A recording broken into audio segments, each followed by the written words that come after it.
you think about where AI is going in the context of its capabilities, it's learning all the time. It's being able to do more critical thinking. And so as that happens, it's going to reach that super agency level. I think a lot of those mid-level decision makings and orchestrations and things that we take for granted today with much of the IT staff is going to change and possibly even be removed. What does that mean?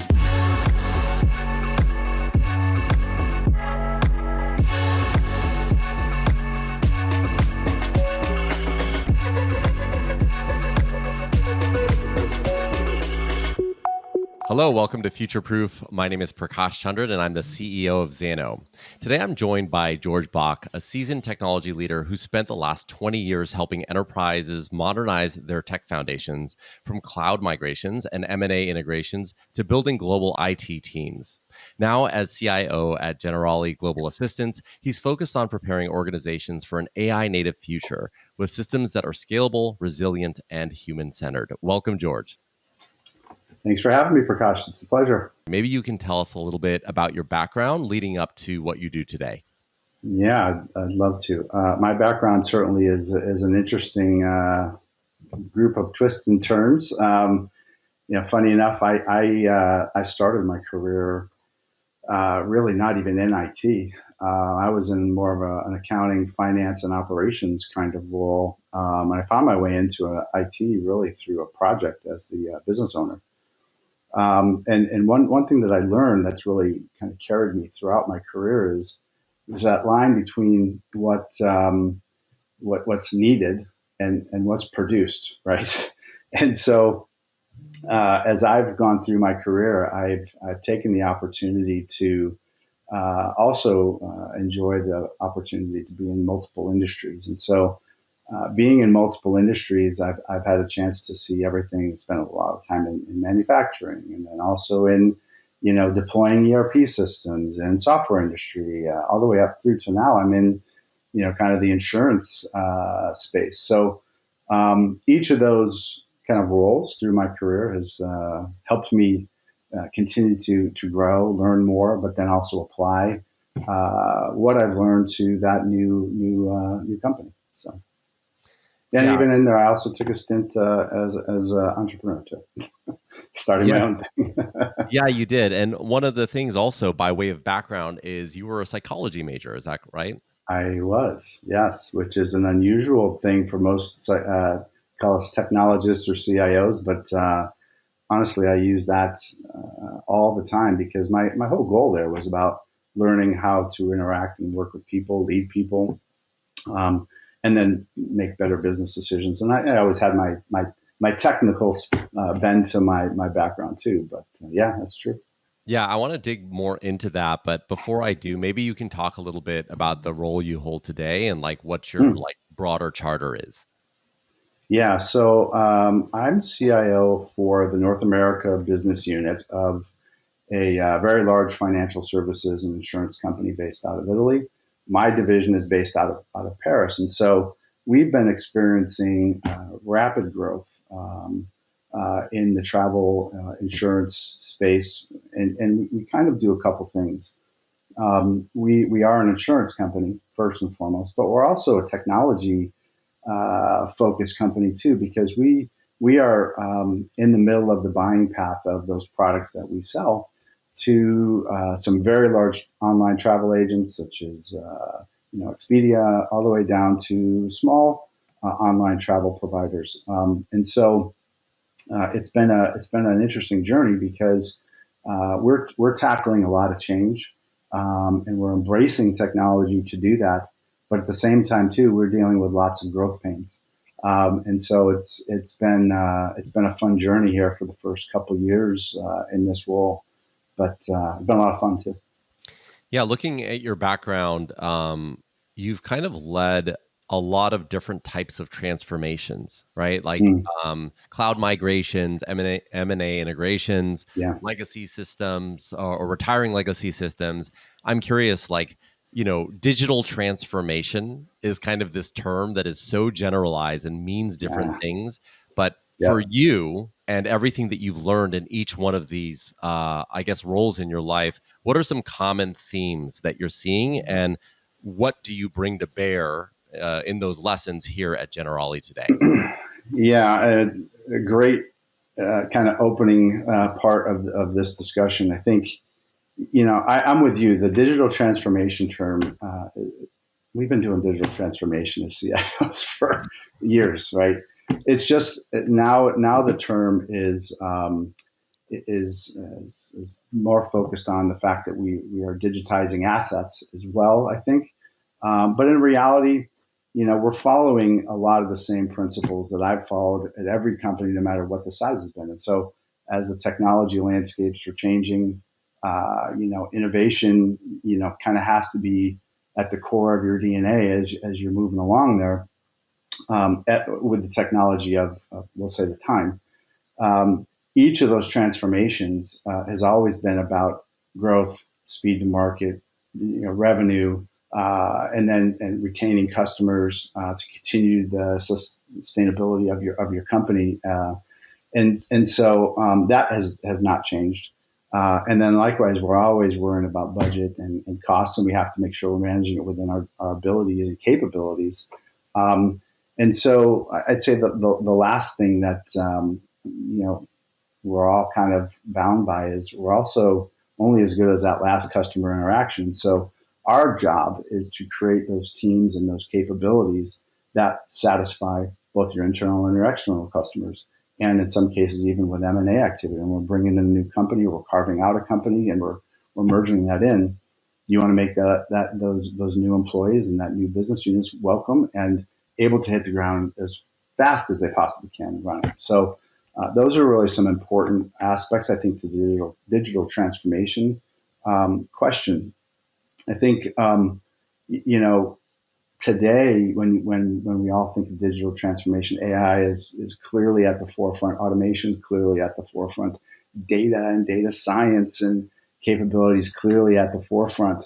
But I think we're also starting to see, not that it wasn't in the minds of everybody, over the last 20, 25 years, but how are you going to be a disruptor in your space? I think is really important. I think one of the exciting things that we're seeing is that the ability to be a disruptor is just magnified today.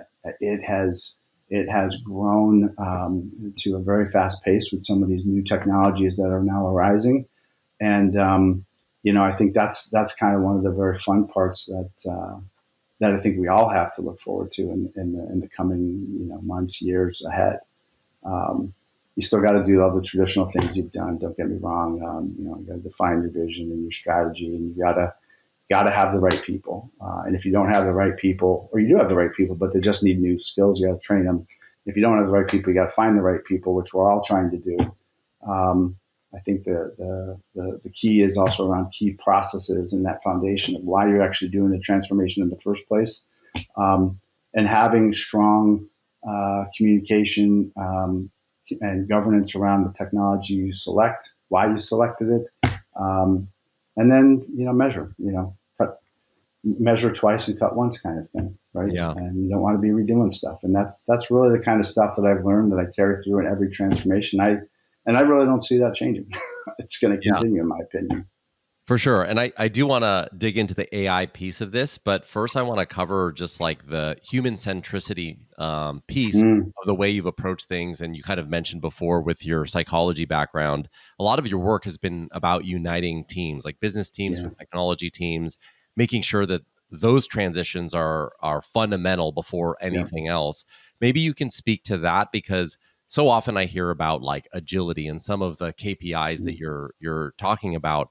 But in a world before AI, when you think about like having teams gel and work well together to create that agility and that transformation, what does that look like, and what has been foundational to you to do that successfully? Yeah, really good question. I think there's a couple different ways that I've looked at this, and certainly I think when you're a new CIO coming into a new company, it's even heightened even further. But I think teams when they look at what we're going to modernize, what we're going to change, how we're going to shift foundations, ultimately it's how do you break down some of those traditional silos that have existed, and they always exist there, and that then boils down to how are we going to collaborate. And again, you're probably going to hear me say this a couple of times, so I apologize. Communication is so critical. I think that regular communication and being able to share the vision, the knowledge, and build an understanding of what those goals and what those teams need to do is really important. And that should stem largely from the business strategy, not from what my strategy is, just as the CIO, but what is the business trying to achieve, right? Where are they trying to get to? And I've found over and over and over, those teams, especially maybe earlier in my career, um, they've been kind of left out of the loop, right? And not really looked as part of the value change and the strategic value brought to the company. And I think that's definitely changed now. So um, I've always made it a point to understand what the team's capabilities are, not just when I first start at a new role, but also my entire tenure there, because it changes. We got to invest in those people, and be able to really make sure that they have the skill sets and the tools that they need to achieve the goals that they are trying to achieve, not the goals that I want them to achieve necessarily, but what is it, the things that is important to them. And if when you finally do that, I've found that it's helped you break through some of those silos very quickly, because that team is now really engaged, and they own part of that vision and that strategy and that place that you're trying to go to. So that's important. I think today, finding some of the skill sets, whether you're cloud native or not, I think is also becoming more and more challenging. Uh, so we're always on the hunt for good people, like I know you are, and every other company out there. Right. I think another kind of interesting take too is as you sort of modernize and you build that global team structure. I always I have to find people that I would say are going to be core. There are kind of right hand in nature, but there are also the folks that can help be ambassadors up to where you're going, and carrying that vision, and carrying some of that water out into the fields there to help those seeds grow. So I think it's important to highlight that, and I think it's important that you also regularly you kind of keep tabs on what the team's doing. Are they getting burned out? Obviously, we don't want that. Um, but even as you have that core team mentality with new projects, I've always felt it was important to say, hey, even though you're not involved in, say, that new shiny tool or technology that we're going to be moving, you still have a purpose, and you're helping keep the business going and driving forward. And so that's a really important tack to any team dynamic, in my opinion, is that everybody Absolutely. needs to know their purpose and where they're going, and then you got to foster them to have a good time doing it. Yeah. I think you mentioned that you kind of saw another podcast that I did, which was around kind of the career side of things. But have fun doing what you're doing, right? Yeah. And you'll go far. Yeah. That there's that human centricity piece that I think is so important, especially in this new world of AI that Mm, we're entering into, because I do think that so much is changing. And part of the reason why we started this podcast to begin with is to try to find the signal in the noise, especially with mm, leaders like you that have hmm to navigate these big transformations, that have to keep the people first. Yeah. But the tooling now is frankly something that can maybe be a little intimidating and scary, and frankly just Mm, very just opaque. Like how do you adopt it, and how do you think about it? So I think one of the things I'd love to get into is, one of your charters at Generali is to try to figure out, okay, well, how do we take this organization and move it into this AI mm, native future? And I'm curious, just at a high level, what does that mean for you? I think like a lot of people are trying to think through this, and I would love just to hear your initial thoughts around number one, when you really knew this Mm. charter was important and how you started unpacking and thinking about it, given all of the frameworks around how you deal with people and transformations that we just talked about before.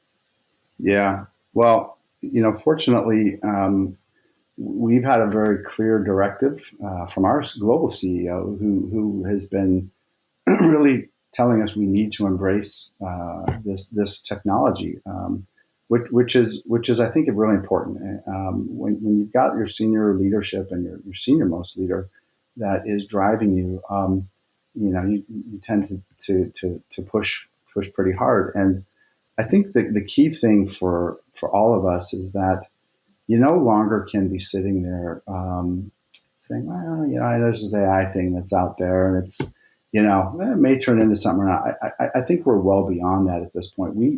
We have to be asking with every problem that comes up, with every project, every question, every business objective, can AI help solve that? And if so, how?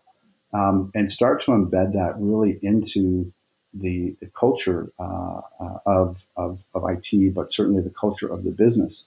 That is a scary proposition too, because as you probably know, the media, the market, the stock market, just the direction of where things are going are constantly saying this is going to disrupt the workplace and people's jobs and lives, which okay, very very well it will, but at the same time too, it's going to elevate many people to do different new things, more value generated things, and things that they weren't even contemplating that they could do. And so I think as we're thinking about it, it's been 2 years already since we started our really heavy focus on it with some pilots and POCs. We started contemplating the idea: do you build versus buy? And we started down the process of building too, and you quickly find that that's a difficult challenge, right? And I think an important part for me, anyways, is I want to leverage companies, and your company is a great example. If it's your core business, right? Leverage the folks that are doing it 24/7 and extend it, but don't try to reproduce it per se. And so I think that's an important part of the new AI universe. There's also components to it that, frankly, we don't know where we're going to go or where it's going to lead us to, which creates some aversion to testing and trying. But I think if you're not doing those things, you're going to quickly realize that you might not be able to catch up. So Totally. There's two pieces that I want to unpack a little bit. The first is kind of an upskilling piece. Like to your point, really making sure people are like, look, we need to start embracing this technology, and how can it help us work better, faster, more efficiently? Mm-hmm. And then the second one is like, how do we think about implementing it to then provide business value? So maybe starting with the Yeah. upskilling piece. You've obviously been involved in upskilling, reducing attrition throughout your career. With this kind of AI mandate, how have you viewed Mm. introducing this to the teams that you manage and oversee?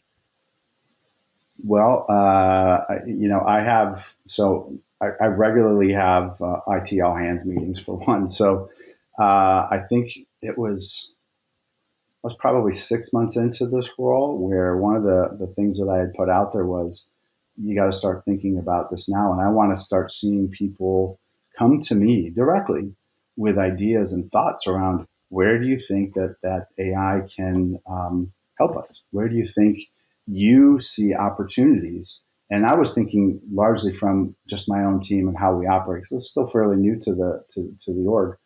But then also, our operations team has taken a really heavy deep dive into how they're going to streamline customer service, claims, et cetera. And so making sure that my team was well aware of that was first. But I go back to what I just said. It was start to instill a cloud first, an AI first, a new tech first kind of point of view with the team. So it's not just thrown on top, and then they go, well, I didn't even know this was coming. I couldn't prepare. So the communication part out to your team and really understanding what that team's capabilities can do, I think is so critically important because you want that you want that team and you want those skills that are really critical to come to fruition. Whether you develop them internally or in some cases, yeah, you do have to bring in other folks. And I'll give you an example of one thing that we just recently did as an extension of this multi-year journey we've been on with kind of changing our organization. I had my leadership have an offsite just recently, and I asked them, I want you to do a SWOT analysis of your team. Where do you feel we are at? Where do you feel we're going to be? And how are we going to ensure that we can embrace the new technology landscapes that we're moving towards, right? And then what things do we see that we don't have that we need?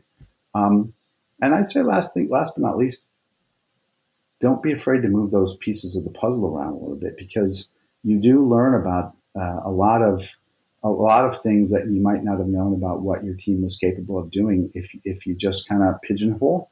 So I've traditionally throughout my career done a lot of that, where I'm settled and then like, I kind of see that maybe this makes more sense with having this person or that person take on some new things and see where that takes us. So does that make sense? That totally makes sense. And I think that the SWOT analysis and kind of the self-reflection around like, hey, let's take like a current assessment and inventory of how things are going with the team.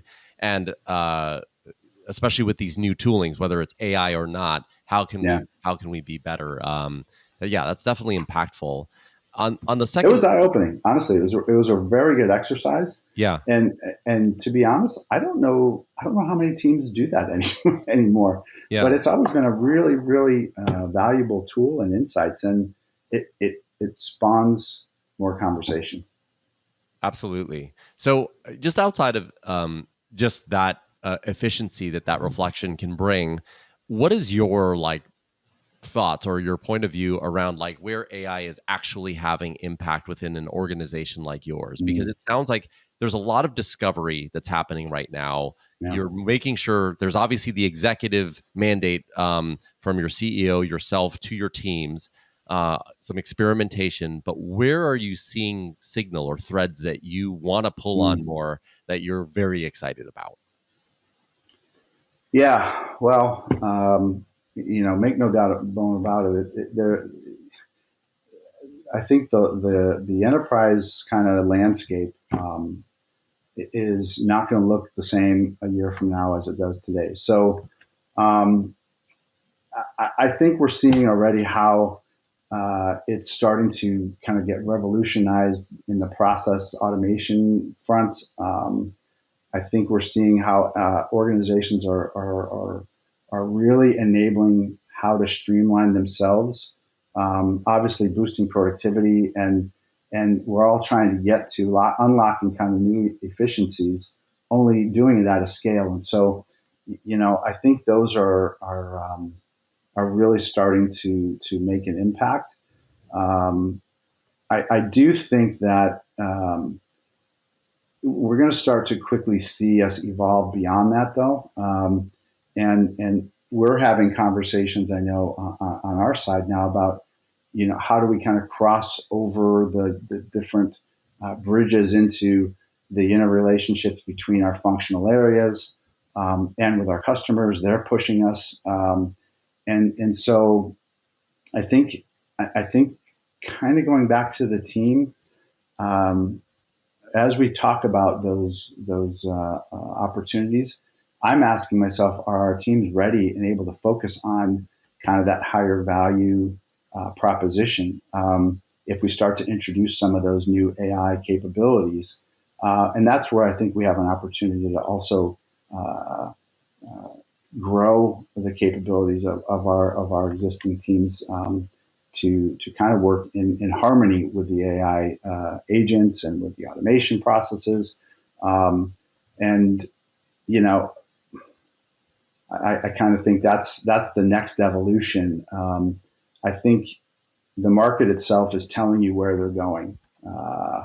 So I pay close attention to what are the companies that are developing the tooling doing?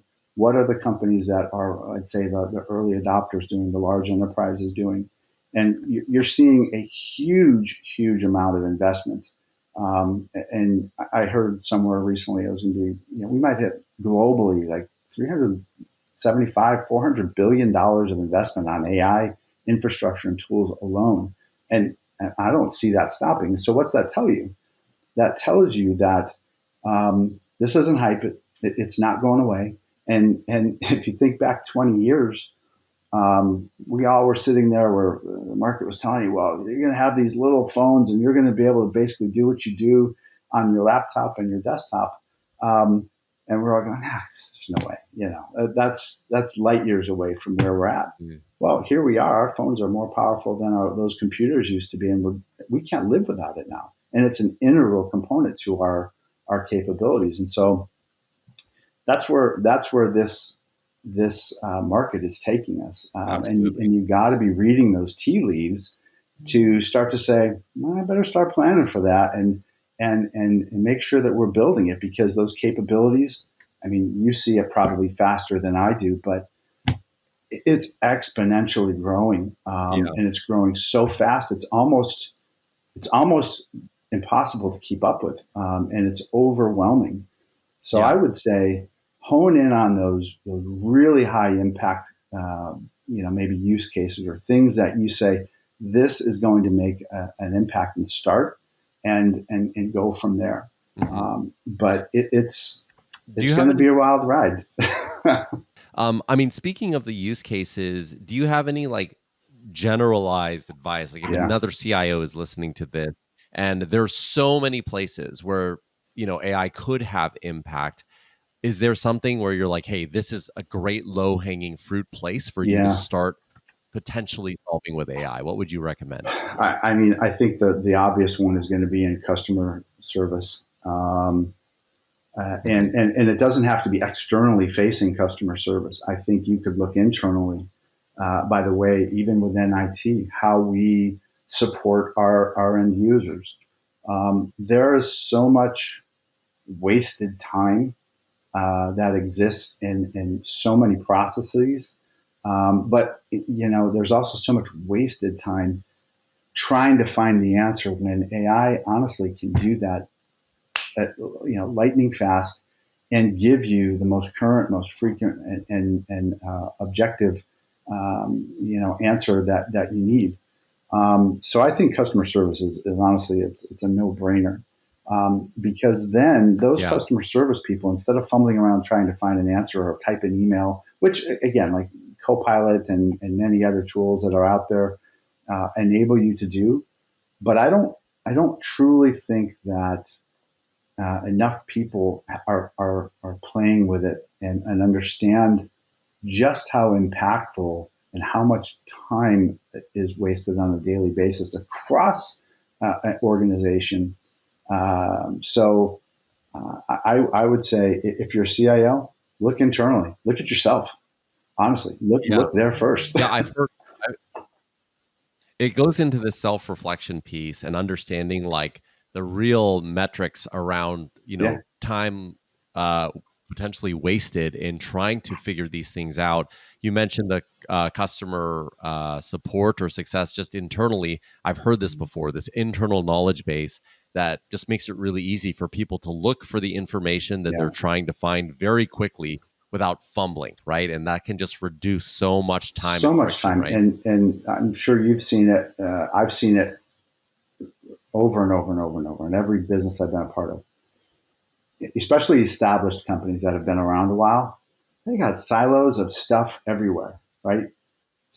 Much of which is duplicative, but also outdated, right? And so wading through that minutia of what is the right answer, what is the current answer, and what is the best approach, I just show as a phenomenal opportunity for any company, right? And that's something that until you dig in and you start doing that, kind of reflective, retrospective analysis, sometimes you're looking right at it and you don't see it. Yeah, so I think another thing that that is related that I wanted to talk to you about is when you were at Soul Technologies, a lot of your focus was on like data Mm, hygiene and making sure that data was clean. And so much of what AI needs yeah, is information. So it feels like there's a prerequisite to leveraging these tools around data hygiene before you can even start layering on AI. Maybe you can speak to that a little bit. you're speaking my language right there. I mean, data is such a foundational component to AI today, that you know we've all been trying to make sure that we can use and put data in the hands of the people that need it, when they need it, how they need it, to make the best business decision possible. Today, let's face it, AI is not the panacea. It's not going to just I plugged it in and now it's going to solve my problem. So the problems get solved and it learns by having good, clean data at its fingertips. And so yes, we've made great strides in prior companies, Soltech and Ancra and Kofax, et cetera. But each time it boils down to data governance, identifying your data, eliminating silos, mastering your data, data definitions, data hierarchies, and if we don't feed that engine with a really strong, solid foundation, my worry, and I'm sure the worry of many other folks in our seats, is that AI can actually do a lot of damage as well, right? And so that then bleeds you off into, well, okay, well, how do you prevent that, and how do you foster good use of AI and the ethics around it, and frameworks, et cetera. But I mean, we're undertaking the same endeavor currently here. It's about, let's make sure we're producing that solid foundation, not just for AI, but overall for all of our analytics, et cetera. So, Yeah. it's if you can't tell, it's one of those topics that actually I'm kind of passionate about. I really really strongly believe if you have a good data foundation, you solve a lot of problems that you probably are facing. Yeah, I mean, it's kind of as the saying goes, Yeah, garbage in, garbage out. always. And I think that people do not realize the importance of that data hygiene and getting it set up so the AI has the information that it needs to Hmm. help you, right? And I think you kind of mentioned, I think, in engaging with these different tools, that the if you don't do it in the right way, the AI can actually do damage. And I wondered, like, how you think about that, because a lot of your responsibilities around Mm. risk mitigation. So when you're talking, so whether it's build versus buy, how are you thinking about risk mitigation in a world where the AI does have access to a lot of things? Like, do you have any ways that you're thinking about engaging with vendors or different tools or new types of security measures that you're implementing? Anything you can share Yeah. there? Well, it's a broad topic. And I would say any vendor we engage with now, we are doing, as most companies, a lot of companies probably are, a much more thorough kind of validation of their capabilities related to their security posture, um, validating and proving that they are, uh, certified. They have their SOC compliance, they're NIST certified, they're whatever. And if you're not there, you know, you're kind of disqualified. And so, that's Mm, kind of the first thing with the vendors. I think the other side of the vendor equation is you know, the ones that you do work with, partner with. Um, I think that the next phase of that is how do they help further your strategic vision, right? And how do you embed them into the process so they are now as kind of as an extension of your own team, right? They are the team that mhm. gives you that expertise, perhaps that you can't hire, you don't need to hire. It's not your core kind of capability, whatever. And so for me, ensuring that we have a framework around, okay, how are we going to function? How are we going to operate? How are we going to measure success? How are we going to ensure that you still do your part as a partner with keeping up with compliance and regulatory needs and security needs? And, we're all being just bombarded 24/7 by the outside trying to get in. And so it's a complicated question. And then when you add in AI and potentially, how AI could, we'll say, trickle out into all the different respective crevices of data points and areas within your enterprise, it can certainly expose weaknesses. It can certainly expose data to people who should not see it. It can expose secrets. It could expose the outside to the inside world, which you absolutely do not want to have. And heaven forbid you expose PII or PHI. It's kind of the thing that keeps me up at night, frankly. As much power and as much good we have the potential to see, there's a lot of risk that also is inherent. That you have to be talking with your board, with your leadership, with the executive staff constantly about it, because it's also changing very fast. And I think that's the important part too. Talking to vendors, I want you as a vendor and partner to be keeping me abreast of some of the stuff that I'm not going to read in a journal or on a blog or whatever too. Right? So. Yeah, that makes a lot of sense. And speaking about those vendors, there so many new tools are coming onto the market so fast. And I think to your point around doing your diligence around making sure they have the right security posture and also are going to be the right partner for you long term is so important. So, I mean, I think to that end, I'd love to hear, are there any emerging tools or platforms that have passed that test that are catching your attention, that you're interested in evaluating as something that might actually be able to help within your organization? Yeah, well, that's a tough question because every time I think I've found one that is a way to go, another one pops up that I was like, holy crap, that was unexpected. So I would say I don't have like, oh, these are the must-haves. What I can tell you is that we're always on the lookout for the ones who are presenting um,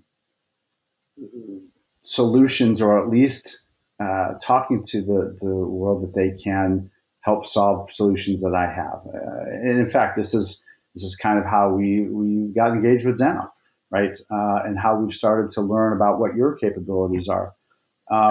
So, I think Lindy is one that recently has been an interesting no-code platform that I thought was, this is a way to kind of custom create your AI agents, but still handling really complex flows and problems that we have that doesn't really require a super heavy technical, kind of capability. I think, Gumloop is an interesting automation tool specific to the marketing kind of use cases, which, we all get hit by marketing stuff constantly. So maybe I shouldn't be promoting the marketing side because it'll just, foster more stuff coming at us. But I think the fun part about that, if you want to call it that, is that, how do you tap into all of that intelligence and data that's out there? And my God, I mean, there's so much data out there that I think businesses have opportunities to really improve what they're selling, what they're sending, how they're communicating, how they're connecting. That one just looked intriguing because it's also talking about connecting LLMs with internal kind of flows, et cetera, which I thought was kind of novel. But as much as I think those are the cool ones, tomorrow I'm going to read something else and I'll be like, well, that goes in the trash, and now I got something different I got to worry about or think about. So, and honestly, I think for those of us in this world, it's almost one of the fun parts about our jobs is that we're on the cusp of just some really amazing technological advances um, that can kind of make you really question the status quo, think differently, which I always try to push people to do. You got to be thinking differently, but just watching it too is kind of fun. So I don't know. We'll see what tomorrow brings. Yeah. Yeah, that makes a lot of sense. You said something earlier about kind of the war for talent, and I wanted to just touch briefly on like kind of the talent equation in this age of AI. Um, how do you think about like Mm, skill sets or mindsets that people need to have in order to be valuable in this market, especially as you think about building yeah, your own team and upskilling your own team? What are some of the frameworks or things that you think about that are just critical yeah. moving into I this new think era? so. When I think of talent, it's an interesting topic because I just had another conversation on a different podcast about this very topic, and I do worry a little bit about the fact that we are spinning through a lot of cycles uh, when we're evaluating candidates because they are now producing unicorns on paper, right? But the problem that I'm really struggling with, and I know my team, and I'm sure many other teams struggle with, is when you start to talk about what's on that paper, there's no substance there. And so Mm, um, we are always trying to drive towards understanding, yes, what's your technical capabilities? Do you really have the skills that you said you have? I'm looking for attitude and aptitude always because let's face it, you're not going to know everything I need. I just need to know that I can get you into the zone that I need you to get to. Um, but we're all looking for that same talent right now. And I think we're going to all face a bit of a shortage here over the first couple of years, the next couple of years, because it doesn't necessarily exist yet. And the we'll say the frameworks of how people can get educated, even the educational component in colleges and high schools, we're just starting to see full curriculums that are geared right at AI, and there's new ones all the time. But 2 years ago, you heard a little bit about it. It was something that people were thinking about, but it's accelerated so quickly that I think we've got some catch up to do. And so the fight for talent is brutal, honestly, yeah. and we're all struggling with it. So we'll see where it lands. Yeah, and I think you're bringing up an important point, and this is something I was talking to someone earlier about, where we're kind of in this space where people are sacrificing skill development for Yes. speed. And to your point, they'll put together this unicorn framework or resume, and then once you go into the nuances or details, they haven't quite learned it yet, so they can't speak Yeah. to it. And so I think something important I'm pulling away is like, take your time. Like, yes, leverage AI can be an Mm-hmm. amazing boon and hugely beneficial to help you learn, but make sure that you learn it, right? And so if you're interrogated about it and you're asked about it, you can speak to Yeah, it. and I think because we're at that point in time, I'd rather you be honest with me about where Hmm. exactly you are, and if I see the potential in you, I'm going to develop you, right? I will invest in you, and that doesn't mean just external, but internal people too on your teams. And I think that's an important thing because you just kind of hit the nail on the head. We want speed, we want it, but we want it yesterday. But our velocity to be able to look to deliver in today's environment is not, we're not hitting on all cylinders yet. So we have some ramp up period to get there. And as much as, don't take this the wrong way, as much as our vendors are always saying we can do it today, I know you can't because you're in the same kind of boat. You can do an awful lot more, but a year from now, those products are going to be, rock solid and improved in ways that, we were hoping to see today. So it's a journey. I like to think of it, this is a marathon. This is not just a single Yeah. sprint 40-yard dash that we're trying to all get to, and then it's all, hey, we're all good. No, we're far from that. Yeah. And I guarantee you, 5 years from now, 10 years from now, we'll be going, wow, I didn't see that one coming. So, Yeah, well, that's kind of where I wanted to close. This is future proof, and we're thinking about looking ahead. I wanted to ask if you had to make one bold prediction about how AI will reshape enterprise IT in the next 5 to 10 years.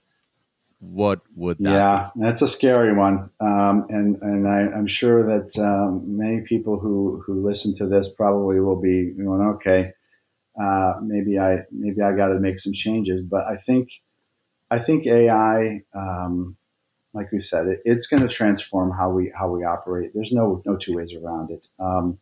I think what we're going to see is that much of what we'll consider that middle ground of many IT organizations is going to start to get whittled away. And something we haven't really talked about, but when you think about where AI is going in the context of its capabilities, it's learning all the time. It's becoming more I don't want to say human-like, but ultimately it will get there, right? And it's being able to do more critical thinking. And so as that happens, it's going to reach that super agency level where I think a lot of those mid-level decision makings and orchestrations and things that we take for granted today with much of the IT staff is going to change and possibly even be removed. And so, what does that mean? That means we are going to have,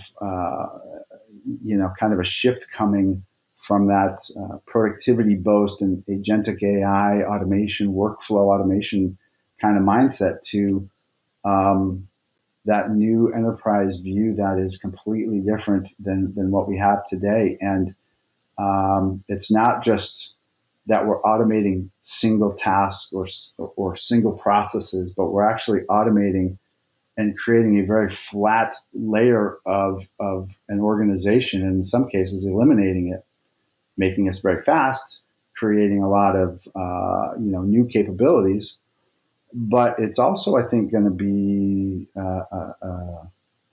able to help generate massive gains, but I think it's going to also create a lot of disruption, which is a little scary. And I don't think a lot of the conversation is around right now because it's an uncomfortable conversation. And, Yeah. it really shouldn't be, because if done correctly, we're just kind of introducing what I would say is more of a hybrid mode of, and I'll just say, humans, people working alongside in harmony with AI. Now that could Yeah. become a whole different conversation or discussion in and of itself at a future time. But that's kind of like the futurist view, and I just think you got to realize it's gonna flip everything on its head, and not just in IT Yeah. too. Well, I couldn't agree more. And I think that best case scenario, though, where kind of it's like the human AI co creation and collaboration, is something that I really Yeah, hope for. I think that there's, yeah, to your point, not a lot of discussion around that, more of a replacement, and it's uncomfortable. But I do think that there's a world, and I actually, this is something that I think might be non-consensus, but enterprises, in the careful way they're evaluating these mm, tools, how they use them, especially when there's human centricity involved, they're probably going to lead the way in terms of the yeah, right way to do yeah. this, right? Because I think further down market, it's all about experimentation, lack of loyalty, where larger Yes, organizations just have so much more at yeah, stake, yeah, right? yeah, for sure. Um, I, yeah, I think when you think about the frameworks that are even yet to be produced too, that will enable a lot of this to happen, it's going to happen pretty quickly. And that's not a topic that I am truly even remotely an expert on. But you're seeing frameworks for AI development, AI strategy, AI governance, AI compliance, AI security, AI ops, AI. I mean, it's a big shift. So we got to keep our Yeah. eye on it. I think we've got to embrace it. But we also have an opportunity right now that I think is really important to also make sure that, going back to what we said earlier, it doesn't get out of control and create more harm than good. Yeah. And I'm with you. I think that harmony between we as people and those agents and that tech, um, there's a lot of people who are thinking Terminator-like stuff, which, okay, you can go there, but if done well, it should unleash just massive amounts of possibility, massive amounts of things that we couldn't solve before, massive amounts of savings, and also, and something we haven't even talked about, capability for people to just start new enterprises and new companies with very little footprint. Yes. I mean, that's an exciting thing for people to be thinking about if you're diving in. Um, who knows what might happen. So, anyways, the Yeah. future will be Well, I fun. think future will be fun. And I think that's the perfect place to end. So, George, thank you so much for your time today. I Yep. really appreciate it. I know that occasionally you send or you share your musings on LinkedIn, but is there anywhere else where people can Yeah, find you? I'm on Instagram and Facebook and the usual suspects. I stay away from the TikToks, stuff of the world, but um, Yeah. yeah. Well, awesome. Well, thank you. Thank you so much for your time. I truly appreciate it. And yeah, it's been a Yeah, great Prakash, it's been a conversation. lot of fun. I look forward to seeing you again soon and continuing the conversation as we go. So.